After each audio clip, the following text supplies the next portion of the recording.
All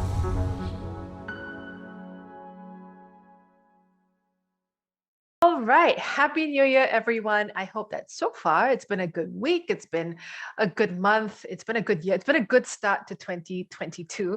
My name is Ranji David. I'm the Director of Marketing Services in Asia, based in Singapore with my colleague Joel, who looks after all our events in the region. And we're really happy to be here with us. We'll be here with you today. And also very happy to have with us Justin Peyton, Chief Transformation and Strategy Officer, Asia Pacific at Wunderman Thompson. So thank you for joining us, Justin. We'll hand over to him in a little bit. But before we do, we have quite a few hundred of us on the call today, dialing in from all over the world. So for those of you who might not be so familiar with the World Federation of Advertisers, I'd like to take a couple of minutes to tell you a little bit more about who we are and what we do. So 3 things I'd like to leave with you. First, it's just brands here at the WFA. I will say, though, that on this webinar, we do have a couple of agency folks who are associate members of our National Advertiser Associations, but in almost all of our other meetings, it's just advertisers in the room and brands who are eligible for membership. Secondly, our members like you set our agenda.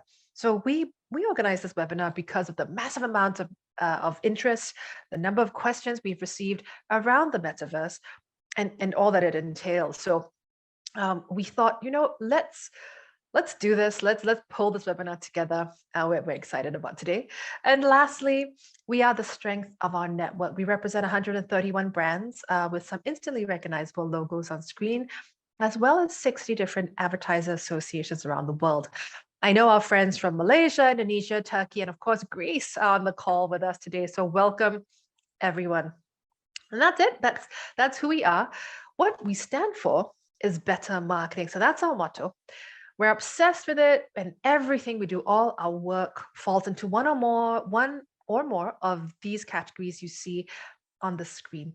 And while today it's all about innovation and creativity, we look forward to unpacking this topic a little further across sustainability and safety in the metaverse, as well as policy and privacy and partner selection and more of that in time to come.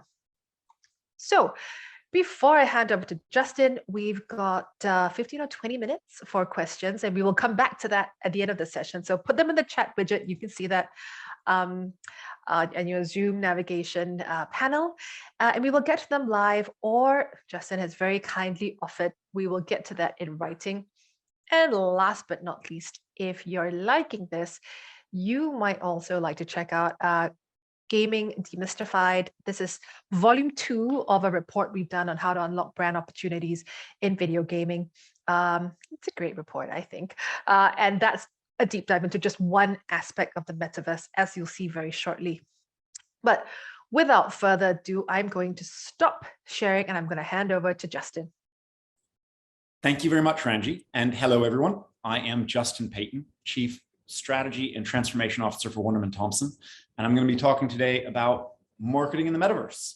And it's worth, when I say that, thinking about what I mean. And when I talk about that, we're going to talk a little about NFTs. We're going to talk a little bit about Web3. We're going to talk a little bit about metaverse. And this is kind of my intro to all that, which seems like a very big slide about me because there's a lot of different content, but it's designed specifically to help explain some of the changes that I see happening, right? And if we think about Web 1, what would you get in Web 1? Well, that was kind of static content on a website. You could read about me, you could email me, you could definitely be there, but there was just kind of that one way of knowing about me was what I said about myself, and you had to trust me, right? Web 2, all of a sudden you could start to infer things. You could probabilistically guess more about me based on where I go, what I like, who I might retweet. You might learn about what kind of things I'm interested in. You can gauge interests and activities in a much more probabilistic way to start to group me with other people and see the kinds of things that I'm like. And that has helped people start to think that way. And the big interesting thing about Web3 is that we're moving towards deterministic modeling, and we're moving in that direction. And it's a lot of what I'm going to talk about today, right? But what it looks like when you look on the right-hand side, you can see some of the NFTs that I own. You can see a crypto wallet address with MetaMask, a crypto wallet address with Coinbase wallet. There's no names there, but what there is is a transaction log and a transaction history that actually creates reputation, and that follows me around on the internet everywhere I go. So that's kind of my introduction to myself and a little bit of an introduction into the topic. Hopefully it's helpful. When we talk about metaverse in that way, though, I hope you understand that I mean it's more than just virtual reality. It's more than the goggles, right? It's the intersection of where the digital world and the real world connect. It's where your identity, where your persona within a digital environment starts to be sovereign identity, where you have ownership, and these things actually become more permanent in that way.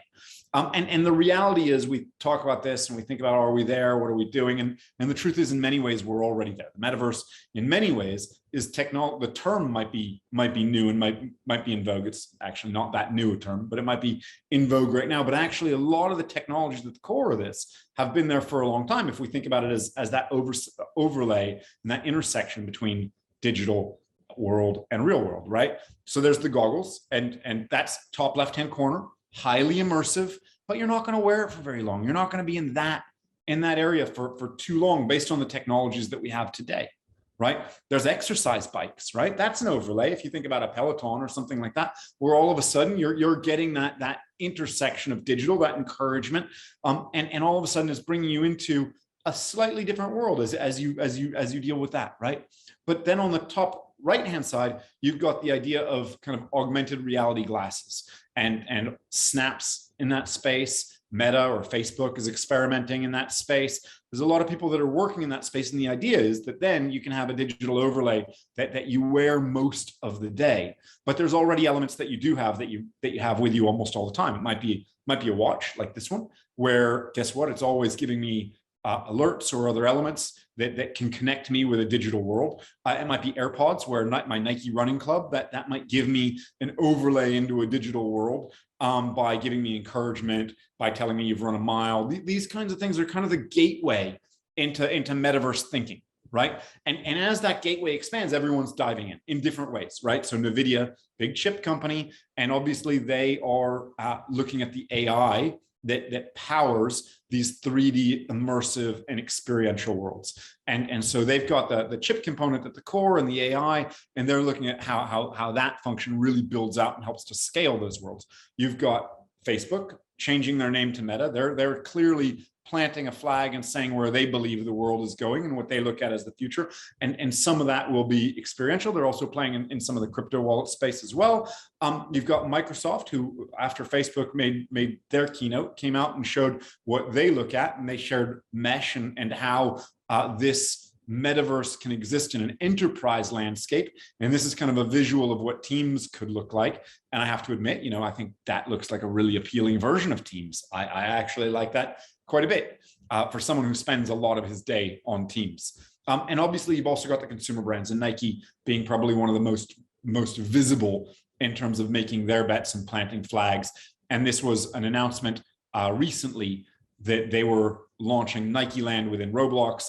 Nike Land being a space where you can be an athlete in the visuals in kind of the 2D space or 3D space on a 2D screen, but you can engage there, and you can even buy different products and different athletic wear for your avatar within that space, right? So they've got kind of a commerce experience layered into a kind of experiential world.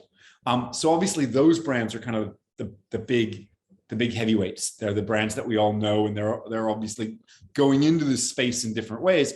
The other kind of big heavyweight within the space is the whole idea of tokenomics, right? And I've just there's too many tokens for me to put all the logos there, but so I've just put Ethereum there as one of the big smart contracts. But we're going to talk a bit about how tokens play within this space over the course of it. And the reason why we want to talk about that is obviously the explosive growth that they're seeing, right? So Ethereum settled $6.2 trillion in transactions in a 12-month period that ended in September of 2021, right? So 6.2 trillion, that is 1/3 of the US GDP. And more important than that, it's 400% growth. And that is still the early phases of what we're seeing. Now, granted, these are transactions that settled. This doesn't mean that many people bought goods worth that much. These are investments. These might be people moving money from one crypto wallet to another crypto wallet. So there's a lot that's actually goes into what that number is. And so it'd be hard to unpick the value of transactions from it, but you can obviously already see what the growth rate is. And that tells you how much capital is flowing into this space. And it's that capital appreciation that is driving that. And it's also driving a lot of where the metaverse conversations, what's driving those metaverse conversations. Money does attract attention, but more than that, the money drives culture as well, right? And these things go hand in hand. So as that happens, you're starting to see Beeple's NFT sold for $69 million. Bored Ape Yacht Club, probably one of the most popular, most followed NFT communities, 10,000 person PFP collections. They made the cover of Rolling Stone.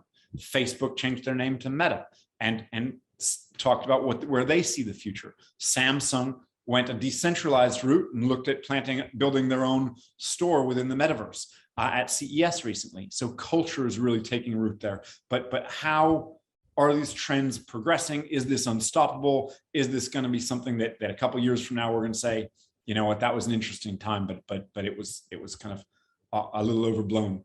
The reality is, I think we're reaching that point, and it's just a personal opinion. But I think there's evidence that's starting to say to us that this is really an unstoppable trend, right? So Metcalfe's law tells us that the value of a network, of a communications network, is proportional to the square of the number of users, right? And so as the internet grew, the value of the internet grew. As telephone lines grew, the value of telephone lines grows. And what we're starting to see now is these Web3 tokenized economies are growing in that kind of scale. When you see that kind of cash settlement, that kind of scale, you're just, what you're getting to the point of is greater and greater usage value is being created by these networks. And that is going to continue to fuel itself, and it becomes a self-sustaining cycle. And when you think about that from the consumer perspective, from the culture perspective, guess what? Web3 is part of the zeitgeist, right? You can see this kind of growth of how, through Google Trends, of how that conversation in the past 12 months has exploded in terms of frequency. And yet that pales in comparison to the number of people talking about metaverse. You can see the blue line is really small compared to the red one. And that explosion in the red line, that is obviously where Facebook came out and said, we're changing our name to Meta. And since then, though, that has maintained its popularity. And the really interesting thing is, despite that, that pales in comparison to the number of people who are talking about NFTs. So this entire category is starting to see really explosive growth with lots of different entry points. And so what we're seeing is fiscally an explosive growth in a flywheel and culturally an explosive growth in a flywheel. So that's what makes this really interesting and a topic that I would expect us to continue. And the FT sees it that way as well, right? So they've got a headline, the future is non-fungible. And brands are diving in. You can see a whole list of brands. I could go through the number that are here, but honestly, this doesn't even give credit to, there's so many more on this list. I could go on and on. Gap could be on there. There could be so many more. And the biggest ones aren't on that list. So obviously one of the biggest players who's made a lot of headlines, I already said Nike partnered with Roblox, but more recently than that, they also went and made an announcement that they were buying the company RTFKT. Right, so Artifact is the way it's pronounced. That's the little logo that looks like a lightning bolt, and that is, you can see Nike doesn't have a lot of logos. So this is an important strategic purchase for them to be putting up there. And this is a company they made trainers, they made shoes, but they made NFT shoes, they made Metaverse shoes. And in their first launch, they sold $3.1 million in a short period of time worth of shoes. But they are really the original in that space. They are considered, you know, that brand, and they more recently launched full avatars for Metaverse. So you wind up with an avatar and different look and feel. And so Nike's starting to plant their flags, and you're starting to see how they are looking to acquire businesses, but really show how Metaverse is going to fit into their long-term strategy. Adidas, probably the other brand to make the biggest headlines in the space, taking a very different strategy, right? So Adidas, as opposed to making an acquisition, they partnered with Bored Ape Yacht Club, G Money, and Punk's Comics. And what they created, the interesting thing, they bought Bored Ape, and the interesting thing about Bored Ape Yacht Club is if you buy one, you own the IP, right? You can use the IP for commercial value and in commercial terms. So they used that. They created a character, Indigo Hertz. They launched their own NFT on the back of it. That is the one that you can see right there. That NFT is a limited number. There's a limited number of NFTs out there, but buying one of those NFTs gives you access to exclusive content, early product drops, exclusive products. So they're using this as like a really interesting way of driving membership and loyalty and giving people access to things that the rest of the community couldn't have. And it's that kind of deeper rooted community that they're trying to foster. And both are getting a lot of credit for the steps they're taking from kind of the crypto community, and there's advantages to each one that we can talk about. But it's very interesting strategies, and we're in nascent stages of those strategies, so it's interesting to see how those go. The strategies that we're really seeing being adopted, though, aren't just those two. So there's I'm going to talk specifically about 4 strategies today.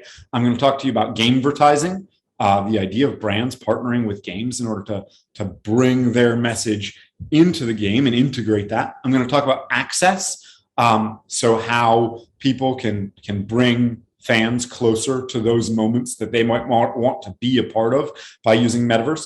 Commerce, how does Metaverse enable a different kind of commerce, whether that's access to a real world or virtual product? And then community, obviously the superpower of connectivity. What does that mean going forward? And those are the strategies that we'll be exploring in more depth over the rest of my talk. Gamevertising, $155 billion industry today, growing, forecast to grow to 260 billion by 2025. This is no wonder that marketers are interested. And guess what? What makes it really special is it's not static. It's somewhere where you can really bring your brand to life and make it visceral. You can make your brand almost tangible in this kind of space prior to purchase. And that's a really powerful thing. So that's where the CMO of Roblox is kind of coming from when she says what she says. But here's partnership with Vans, where you can see they kind of created a skate park. Already talked about Nike Land. Here's Animal Crossing, same kind of idea. Hellman's Mayonnaise, kind of showing how their product comes to life, talking about produce, talking about vegetables, talking about food, building it all out, putting that together. Wendy's partnering with Fortnite.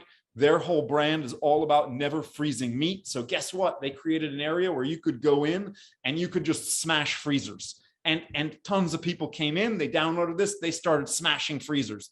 Ralph Lauren, Gucci, a bunch of brands, partnering with Zepeto to sell a digital version of their product. And they're not expensive, you know, in Zepeto, these are very affordable elements, but it's your avatar dressed up in their fashion, giving you the uniqueness, giving you the personality that you might have in the real world, starting to think about what that looks like in that virtual world, in that gaming environment, bringing that to life. So that's that. And so as far as kind of the gamevertising opportunities, I'll try to summarize each time. There's kind of this idea of integrated experiential partnerships, like the Vans element. There's this idea of virtual product sales and connections between virtual and in real life products and what that looks like. So the same thing I have on today, I could have my avatar on, etc. But the really interesting area to play with, and that people are going to be looking at, and I guarantee you there'll be some interesting work that happens this year, is an element around loyalty. And this is an image from a game called Axie Infinity. And it's about this kind of play to earn idea. And this idea is that you play a game, there's NFTs in the game, and as you play, your NFTs get better, you earn points, they get better, or you can breed them or elements like that. But then you can actually go and sell these things. So actually there is a value that you create, which you can then monetize. So even though you're playing, it's play to earn. And when you start to think about how brands can participate in this, there's a lot that you can start to think about what are the elements where you could do it in an authentic way, but in a way that feels true to the community and to the gamer, but where all of a sudden participation with the brand has a material benefit to both sides. Real win-win strategies are what's going to happen here, but it has to be a win-win strategy. Next trend, access.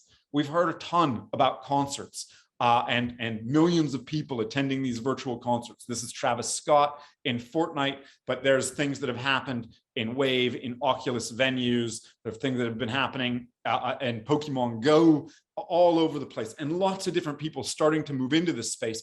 And with 40% of events still projected to be virtual in 2022, and I'd guess a huge number beyond that are going to be hybrid, this is a really interesting space to think about.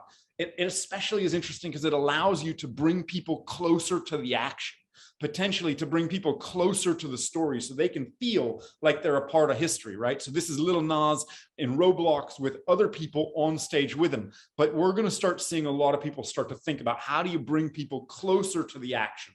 On the topic of closer, it might just be that you work worlds apart and you can come closer together from a business perspective. So the crypto exchange Gemini launched their office in the metaverse. We actually, Wunderman Thompson at CES, we launched a kind of metaverse office. We hosted meetings there. I've had meetings with some of my colleagues in there. It's an interesting element that brings people together. And whether you've done this or not, whether you believe in it or not, I'll tell you one thing, it is definitely worth trying because it gives you a different perspective on the engagement and the relationships that are going to happen. The Australian Open's probably the one in the news right now. They've launched the AO Park in Decentraland. Not only that, they've sold a bunch of NFTs, sold out in record time, and they're giving out daily POAPs. So a POAP is a proof of attendance protocol. This is an NFT that you might give someone, not that they buy, but they show up, they come, so they get a free POAP that says you were there. It's going to be like a concert ticket stub if you think of it, but actually there's a lot that you can do with POAPs, and I'll talk a little bit more about that later. But so they're starting to look at how they give these things out. POAPs are going to be important. But on that topic of those events and these kind of moments in history, this is a company called We Knew. So Beeple, after selling his NFTs for 69 million, he started an NFT sales platform called We Knew. And what he's trying to do is take iconic moments in history and let people get closer to them. So this is obviously Andy Murray's Wimbledon win, and you can see there's an addition of 100 NFTs, 50, 21.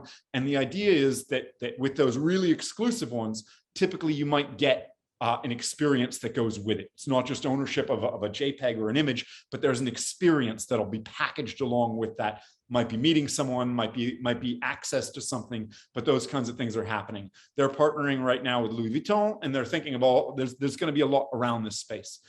Here's one that I think is really interesting. This is Flying Fish Club. This is an omakase sushi restaurant that has yet to launch in New York, but it is a members club. You will only be able to book a table at this restaurant if you're a member of the members club. And the only way to be a member is if you own the NFT. So you want to go eat at this sushi place, you have to own the NFT, or you can borrow it from a friend, right? So if you know someone who has the NFT, you can borrow it.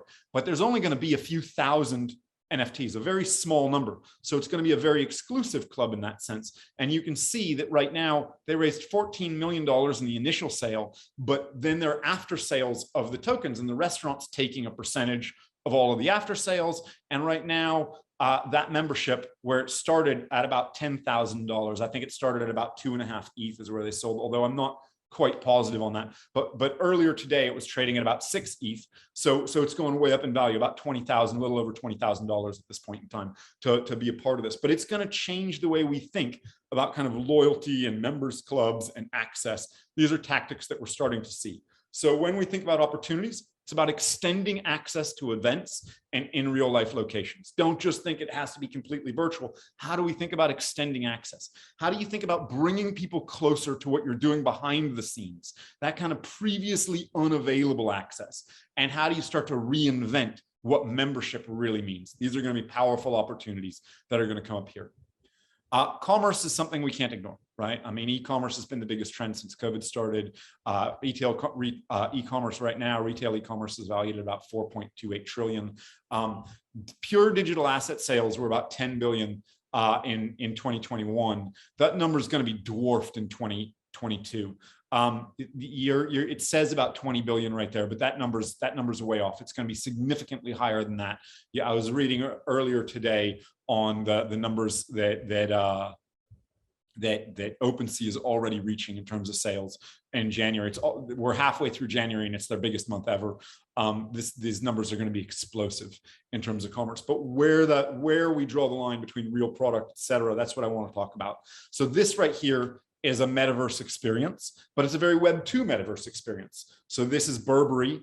And what they created a view of one of their stores, and you can click on a product and you can get more information and you can read about the product and see different views of the product. It's a really nice way to kind of navigate very simply and intuitively what's there, right? And that's the experience and how you can actually buy things in this 3D environment. Walmart a couple of years ago created this as kind of a more virtual reality experience that you can see. This recently went back on the web. People gave them a little bit of a hard time, I think unfairly, because this is an old experience, but I put it in here because I do want to highlight one thing. When you think about what a virtual environment is going to be and think about that, don't think that it has to be an analog to the real world. Why would I want to go to a supermarket and have to search for things on shelves and deal with the one hard part of a supermarket, which is finding that one little item that I can't find? You don't want that. You want to make things easier. You want to think about how do you use the digital environment. When we started with the internet, we started with kind of what was called skeuomorphism, and that whole design trend lasted a while. And then we realized, why are we trying to design things to look exactly the same way? We should use the tools we have to the best of their ability, and that's what we're going to get. Up to that point, kind of Samsung made a big announcement at CES, two big announcements actually. One, which was they're going to start putting NFTs onto their smart TVs. I can't talk too much about that because I haven't played with it. But the other is that they're entering the metaverse and opening a flagship store in Decentraland. Decentraland is one of kind of the big metaverse environments that exist. And they're opening the 837 store, and that's going to be their big foray into what metaverse looks like. And they did that at CES. The other kind of big announcements that are happening, fashion, another one. I shared fashion when we talked about game advertising, but the CEO of Balmain is looking at fashion, thinking that NFTs are really going to change the game when it comes to fashion altogether. They're going to have a massive impact here.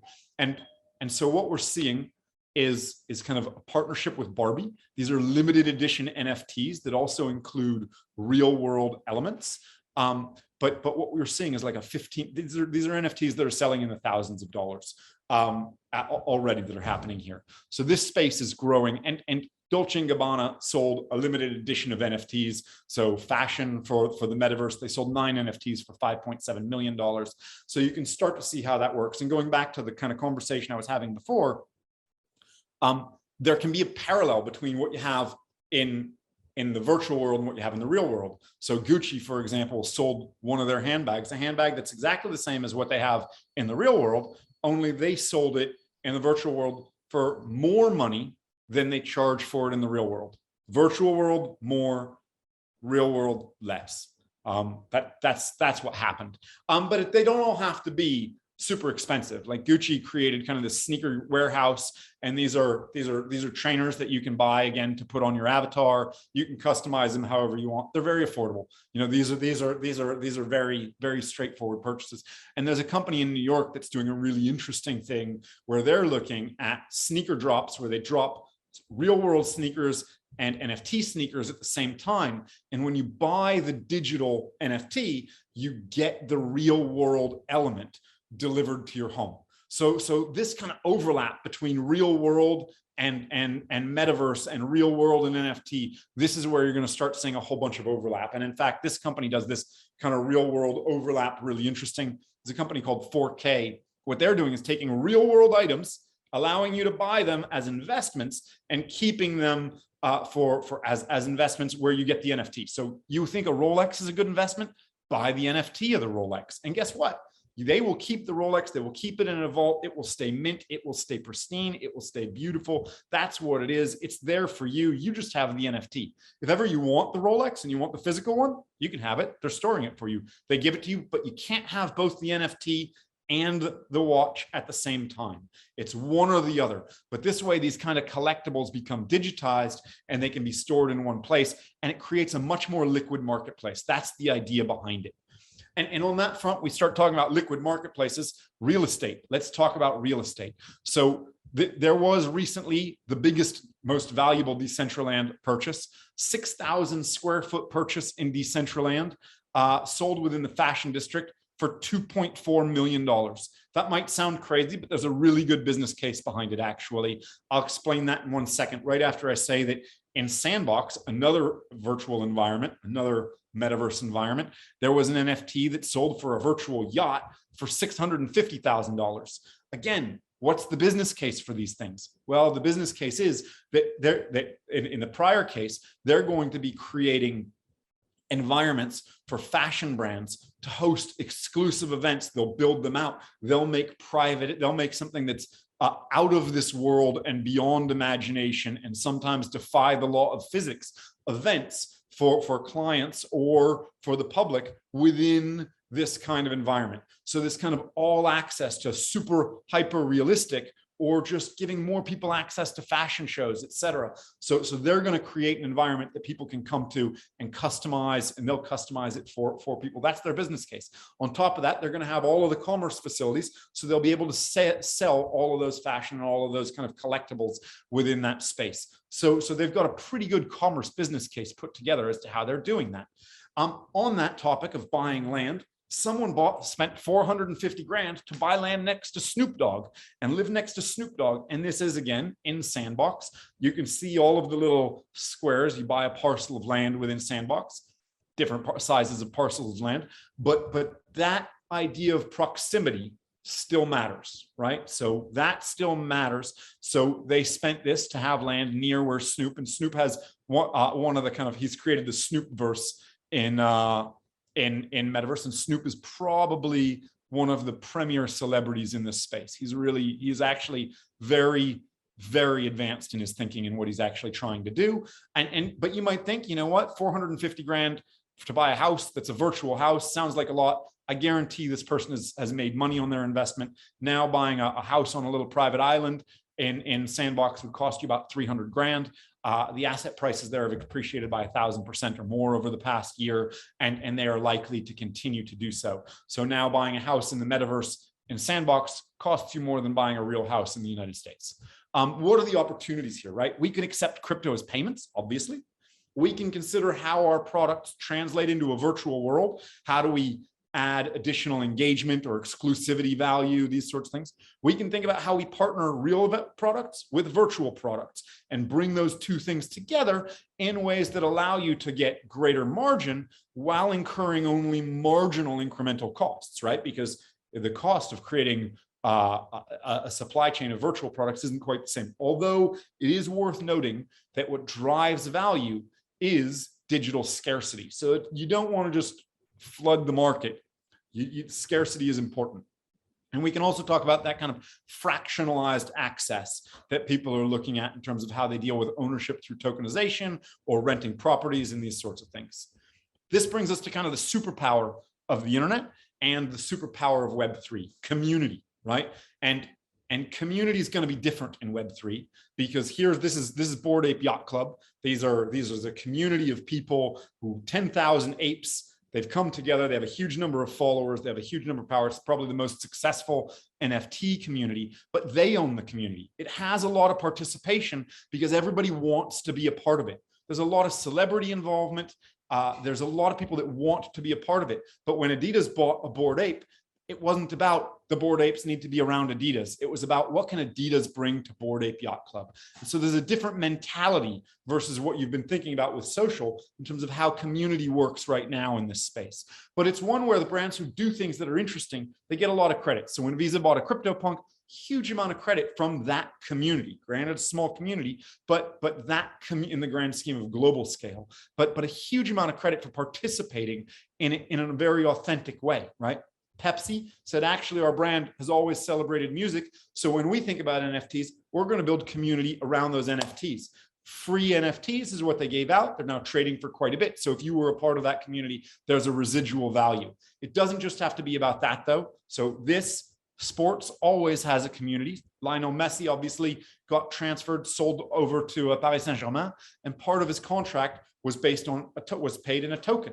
And the moment he went there, expectations of the club went up, the token value went way up, and so all of a sudden, that Paris Saint-Germain token had a huge amount of value, and the community around Paris Saint-Germain all of a sudden was leaning in heavier. There was value. So it's about people leaning in because they have a vested interest in the success of that community as well. This is the interesting element around community.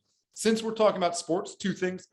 NBA Top Shots, obviously probably the most successful of the collectible playing card or sports cards and tradable cards, but actually a really interesting announcement from last week.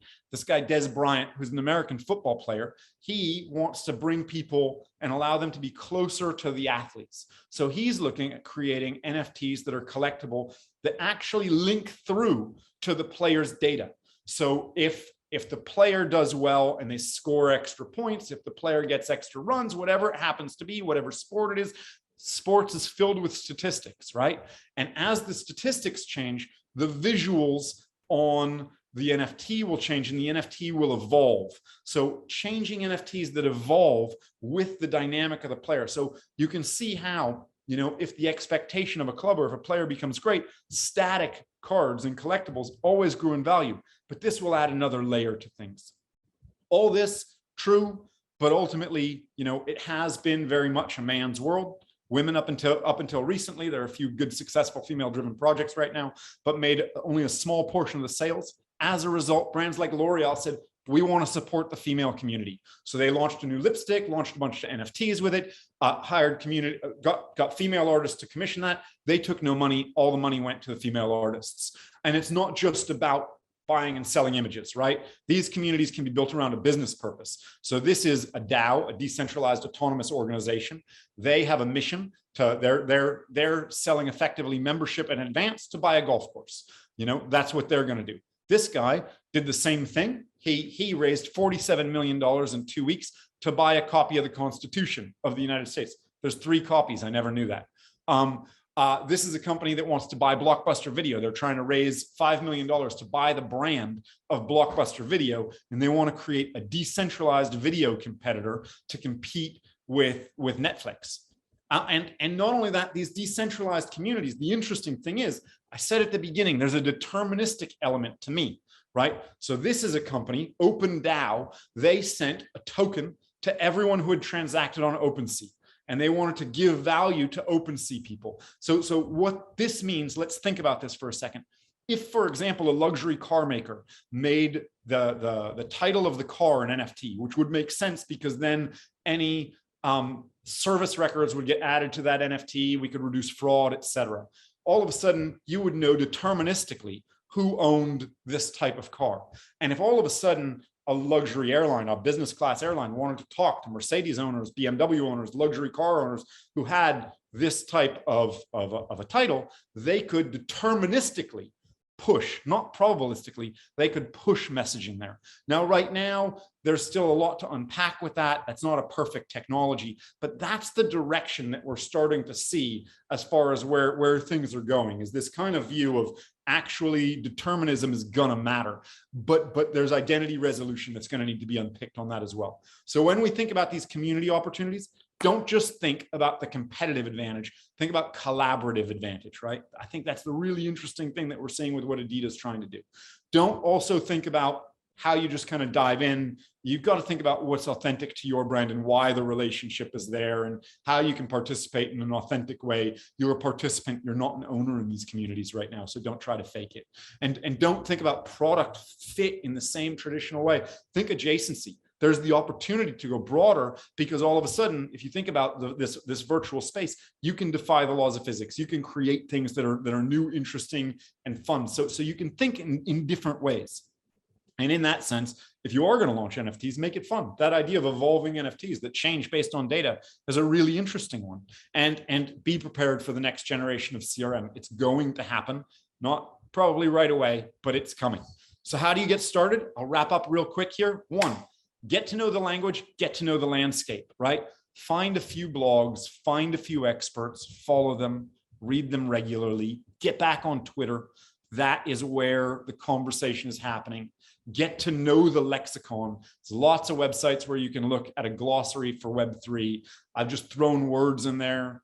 Hopefully some of you know what some of them mean. Hopefully some don't, but these are the kind of words that are going to start coming up. On the right-hand side, this is a little bit of a metaverse diagram. This isn't tokens, right? Those are not the tokenomic side. That's just people who are playing on the metaverse side. And if you think about the kind of, we've all seen these diagrams that block things out into MarTech and ad tech, and there's thousands of players, right? So we're early. That's the point. This looks complicated, but it's just going to get more complicated. So find the people who are building the right platforms, start looking at who you want to work with.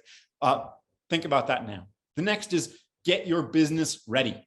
So make sure you own your own ENS, right? That's number one. Most of you probably do. You might not know it, but you probably do. And that's like owning a URL. Remember when the internet started, everyone was like, well, someone bought Disney.com or someone bought, and then they would resell it to the brand. And this was a whole palaver. This is your .eth address. And we're going to see similar things with people trying to buy this. So buy those. The next is, if you actually want to engage in this space, you're going to need to have the right legal policies in place. You're going to need to have the right identity policies in place for identity resolution. You're going to need to have your finance community engaged. So start having those conversations early. They're going to be hard conversations. There's a lot to unpick. There's a lot of question marks, and you're going to have to work with them. So if you just wait till the last second, you're going to struggle, because I guarantee you there's things that are going to be complicated to look at, right? Build a vision, have a vision, but leave the strategy to get there very agile. This is a very fast evolving space. It's going to change. Make sure that you leave yourself the room to change with it, even if you have a long-term vision of where you think your brand can really play in this space. And on that topic, it evolves quickly and there's lots to do with it. So task people around you to keep up. And the last thing is, don't just think go to market, really think go to community, and think what go to community could mean for you. It's going to be very different from what traditional social media communities have been. This isn't just about probabilistic dissemination. This is going to be quite different. So think about that. I talk a lot these days about trial balloons, and this is really about kind of test and learn, but find what are the trial balloons that you can look at. And I call it this way, like launch an NFT, and it doesn't have to be a big one. You don't have to charge for it. You don't have to do all these things, but just do it so that you figure out a little bit about the technology. The other reason to do it is because it's going to force you to have the conversations with your finance community, with your legal community. It's going to force those conversations to happen. So think about, it doesn't have to be an NFT. It could be a POAP, launching that POAP for all of your for all of your employees. It could be something to welcome them back to the office when people come back to the office, and create POAPs for different parts of the world. These are the things, but just think about how you can play and do small trial balloons to get used to what's happening in this environment. Sponsor or run a virtual reality event, right? Look at it that way. Or just get yourself an Oculus and have meetings in that space so you know what it feels like and you know how that evolves. If you're not trying these things, you won't actually participate. And I'm not here to say everything's going to happen in that environment in the future. I don't believe that. But I do think knowing about it and participating to a degree will help everyone make decisions that are right for their brands and right for their business going forward.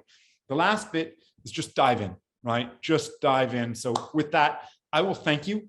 And I'll take any questions you might have. I think I hit 35 minutes on the nose. On the money. Thank you. And we have questions to start, actually. I'm going to jump in and combine a couple of questions we have here around the impact of the metaverse on the environment, sustainability, considering that, thinking about the impact of the metaverse on social relationships, on mental impact, and if we're thinking about sustainability, we're thinking about the environment. How do we measure this? We're talking so much about the planet and people and ESG goals. How do we embrace this but at the same time be conscious? Yeah, no, and I think this is a good question, and it's going to be a complicated one to resolve, right? There's number one, a lot of misinformation. There's also a lot of truth that's out there in some of the challenges that exist. Anytime you're using that much compute power, you're using a lot of electricity, you're losing a lot of energy. There's a lot of things that you can use and to talk about the negative impact. That said, it's probably one of the fastest developing areas where you're looking at people coming out with new chains, new services, new elements to kind of make, at least from an NFT, a transaction, and that kind of processing element of how you store those assets to make that as carbon neutral as possible, at least no greater footprint than anything else. That said, we are still talking about using electricity, so it's not going to be a perfect world, but we don't live in a perfect world. But what we are seeing is a huge number of organizations and a lot of people focused on how they drop the impact down to net zero, or even a few chains that are trying to be net negative by balancing out the value of the chain and then taking some of that value and reinvesting it in other places. But these are things that you can resolve through strategic decisions and research, because there are decisions that you can make that will limit that impact quite decisively and quite powerfully. I think the other thing that you mentioned was the relationships between people. There's a really interesting story I kind of published, and I talked about it in a blog that I write the other day. This is the first time I've ever written a blog, but I started writing about this because it's moving so fast, and that way you can kind of keep people up to date. But of a woman who found that she was taking care of the elderly who, in the midst of COVID, really couldn't go out because they were immunocompromised. And what she found was that by giving them a virtual reality environment, they could at least communicate with each other. And she built connections for them that was actually really positive for mental health. But I think with anything, it's about balancing this, right? It's about using things in the right way. I personally don't think there's any substitute for going out, seeing people in real life, and sitting down and having a coffee with people. Like there's nothing better than that. But this doesn't have to be detrimental. What it has to be is thoughtful. No, for sure. And I think you talked about ways to complement and bring, kind of what you're doing in real life and bring that together and bring it all in sync. Francisco had a question about how to compete with these big companies that are already there. And I like what you showed on that slide that said, compared to anything else we're seeing, in that chart, it feels like we're still at the beginning of things. So how could a brand start if you're thinking, I don't have Nike's budget, what do I do? Yeah, most people don't have Nike's budget, and that's very fair. The reality of this is that like the internet before, the early adoption actually does pay dividends, but it needs to be done thoughtfully in a way that's complementary to what your brand goals and what your brand ideals are. There's going to be a lot of waste that we see from brands where they put together projects that are not effective and that feel like they lack purpose or lack cohesion with what they're trying to do in an offline world, and that's going to happen. The answer here is, though, that we are early, and we're early on a couple fronts, right? And if you go on Twitter, that's probably what you'll see more than anything else, is of the kind of crypto native, of the Web3 natives, that people will continuously say we're still early. And that's because adoption, everybody knows adoption is quite low. And you've got to decide for yourself, where do you want to be as a brand? Do you want to be an early adopter? Do you actually want to be a fast follower? Where do you fit, and what's the right business strategy for you? My response for every brand, and this is not, oh, you need to be doing something. No, not every brand needs to be doing something, but you need to be being prepared to do something. And you need to be thinking about, if we wanted to, what would it take? What would this look like? But this landscape is going to evolve and going to change so quickly that in actual fact, you're going to see new strategies emerge all year and next year and the year after. And you're going to see fractionalization of the space and more entrants. It's going to be complex. And the longer you wait to start thinking about your policies and the governance around it, the harder it's going to be to get started. And then you're at a place where actually it does become challenging. So I'm not here to advocate everyone should do something. I'm here to say, do what's right for you, but don't think that this is going away, because it's growing. That's the reality. These big brands aren't putting money into this space because they think that this is insignificant.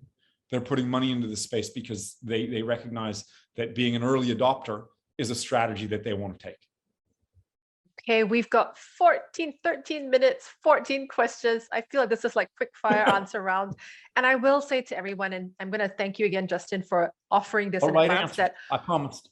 You'll write answers, we'll write answers and send them out. So we'll get to you at some point and we get to all these questions. Kind of scrolling upwards now. Okay, question here. Lots of opportunities in advertising commerce community. Thank you for listing all that out so beautifully. How can brands communicate more upstream in the metaverse space? You know, if we're not thinking about downstream, how do we take it upstream?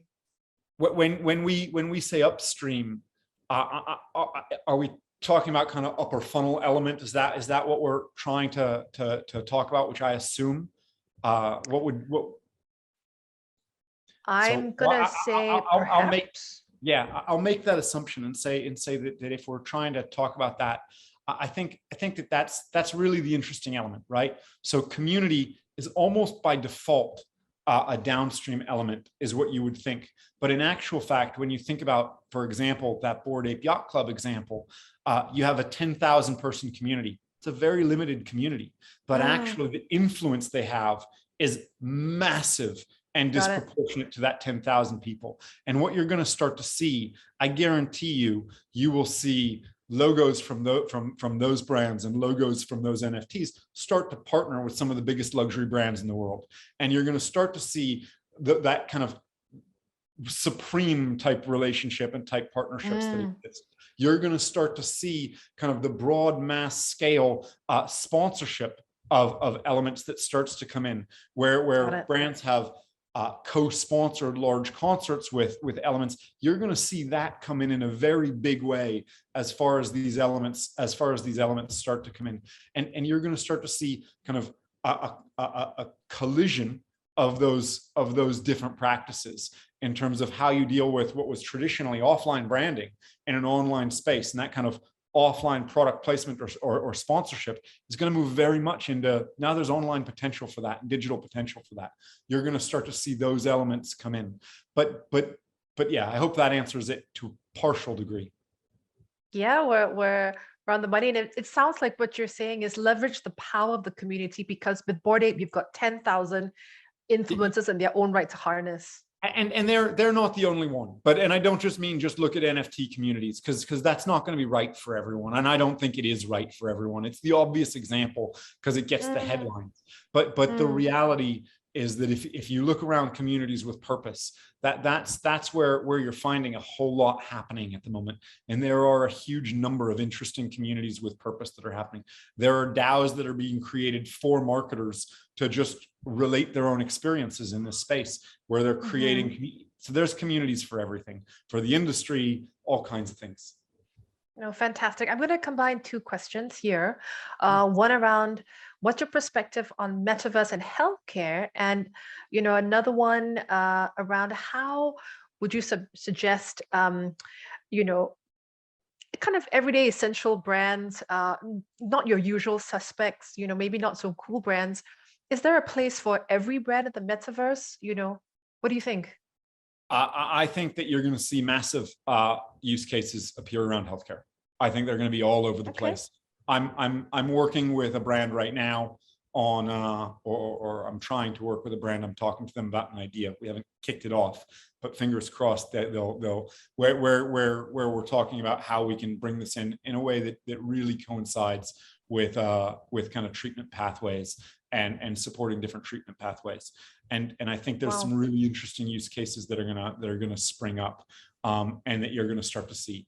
We're also, talking to brands around, I think that when you talk about those kind of community, those kind of the kind of FMCG brands, those kind of products, I think the example from Hellmann's Mayonnaise, really interesting. What did they do? They wanted to show the versatility of their product in relation to other elements. They partnered with a game. They showed it in that environment. Now, is that the right gaming environment for every audience? No, you've still got to know your audience and make that work. But I think that there are a huge amount of elements that you can start to look at, whether it is, products that if you've got other elements, how do you deal with sponsorship? How do you start to create something that allows people to get closer to that sponsor? So financial service brands that might have large product endorsements, how do you bring people closer to the endorsers and get people closer to that element? These are things that are going to start to come out. We're also starting to look at elements where it's quite interesting. I had a chat with someone the other day around this idea of cleaning products, and this idea that actually cleaning products. Yeah. Well, because if you're wearing an NFT outfit, it never gets dirty, right? So what's the objective of a cleaning product in the metaverse? And we were just talking about how maybe what you could create is things where actually the cleaning product interact with other elements, not to make it cleaner, but to change it all together, and to all of a sudden change colors, change elements about it, and start to create more dynamic elements and find partnerships where you can start to do things like that. So there's the point. That's here cool. Is when we can defy the laws of physics, if we have the right partnerships and the right tech partners in place, then you can start to think about, what can we do in a different way than you can think about what's possible real world. So are we talking about cleaning? No, we're giving a completely different role, but we're still talking about how colors might shine. I feel all right sharing that because it was a random conversation that I was having. It's not for a client. So no, that's great. And the very pragmatic Singaporean in me thinks I could have sanitizers that change, what my home looks like, and colors on the wall. It's just about giving people a different way to kind of bring that product to life. And listen, I don't know what's right and what's wrong for every brand. I'm not the arbiter of that. But I think that the point is that there are going to be opportunities that people are going to find that they haven't even considered right now. No, for sure. We've got, the other half of what we do a lot of work in marketing effectiveness, and then we do such an amazing amount of work in policy and governance. And I'm going to ask you a question that I think captures quite a few questions that we've got here. And this is about the recent case that some of us may have read about with Hermes suing the creator of Meta Birkins, and the risk to IP in this space. You're thinking about brand IP, protecting your brand, brand capital, safety, privacy, and all of that. How can brands, specifically in this case, protect your brand capital in the metaverse? Listen, this is going to be the answer no one really wants to hear. It's not going to be easy, right? This is a challenge in many ways, because in every environment we've always seen people who find a way of creating replicas, right? That is, or replicating or counterfeiting or whatever it happens to be. These are things that happen. There's a great article in the FT about a guy who released a bunch of NFTs, and he used art from famous artists within his NFT. And he said he was trying to give them the money, but it's like, yeah, but you didn't get their permission, right? Right. So therein lies the rub. But the answer here is that we're seeing a lot of interesting elements start to come to light. So one is, I said at the beginning, there's deterministic ownership within this space. So what you can do, there will be people that will try to replicate things as there are in the real world, but actually what's authentic and what's not is very easy to prove. Unlike the real world, it's very easy to prove, because once something's on a blockchain, that's where it is. And in fact, you're seeing partnerships. LVMH, Prada, and Cartier have all partnered together, and they've created a blockchain called Aura, which is all about supply chain management to help with real world inventory management or fraud management, and make sure that people know that they have authentic items. So you're seeing these things start together. So this technology is going to help with those elements.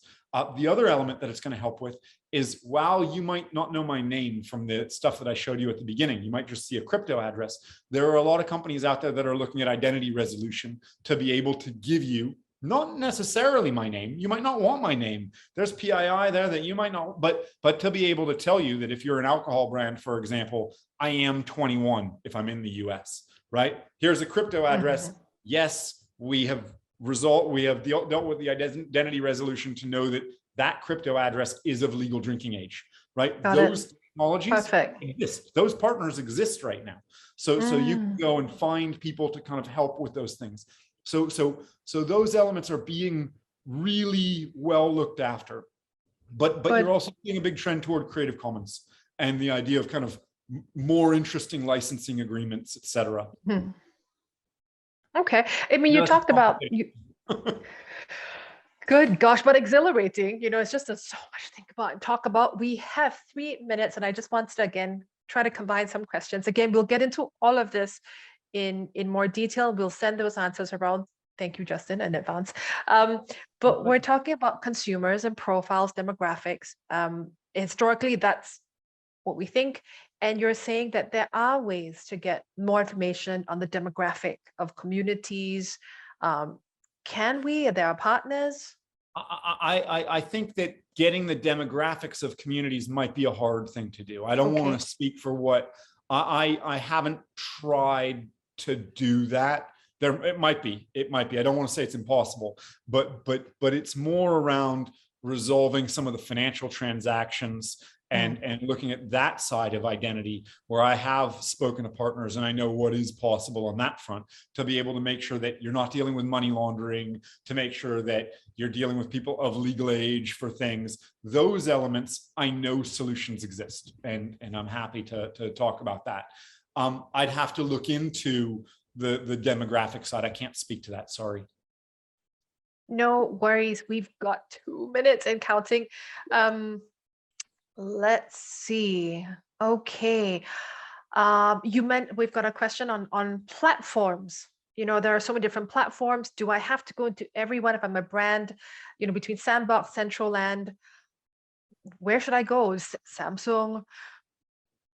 Listen, you can't, no one can afford to go everywhere. Nike's not going everywhere. They're making their bets and they're partnering with people. And the key here is that if you can drive a value proposition that makes sense, then actually your community and your audience is going to be interested in that value proposition, exactly in the same way that it has been in other platforms. But right now, people make decisions about where they're going to prioritize their marketing investment across digital channels. We're going to have to make prioritization decisions around that as well. And those are going to come down to probably some naive decisions at the beginning, but we're going to work into a more mature model where there'll be real decisions based on real value, real measurable value and attributable value.